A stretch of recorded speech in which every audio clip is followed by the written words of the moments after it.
Hello, FJL World. Story of Yoni, who was getting married, making his guest list, and he realized his best friend Ziv, who lived in Jerusalem, was probably going to have a hard time paying for a flight to get to his wedding in New York. So he called up Ziv and he said to him, "Listen, man, I'm gonna buy your ticket for the flight. I want to do this. I want you to be there. Let me pay for it. Book the flight. We'll put it on my credit card. You'll come and we'll celebrate together."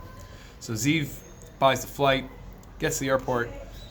The attendants at the flight tell him he has a problem with his bags and he's getting bumped onto the next flight. Here's a $1,000 voucher in your name for a future flight for you.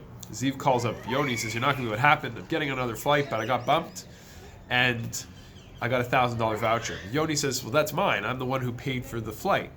So how do we resolve this case?" So there's a case in the Talmud that discusses a similar kind of story where an individual buys something on behalf of somebody else. If the seller adds in something bonus, go to the store and you buy groceries, and as a bonus for buying the groceries on behalf of the person that gave you the money, the seller gives you something extra. Who gets to keep that item? So we could look at this from one of two ways. We could look at it from the angle that it should be split. We should split this item because the money was really coming through the original person who gave the money, and that's the only reason he was able to get that bonus in the first place, to get there to buy it and then to be able to get the bonus.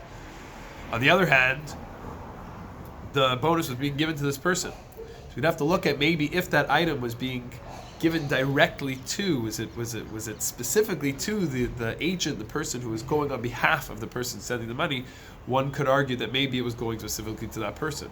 So in the case of Ziv, if you go according to the first reasoning, he's really there. He's the one it's in his name. Maybe we could argue that he gets the ticket. According to the other way to look at it, the truth is, it was because Yoni had paid for the original ticket that got Ziv in this situation in the first place. Perhaps we could say it still was an inconvenience to Ziv, so he may be able to actually make the choice if he wants to split that money between him and Yoni.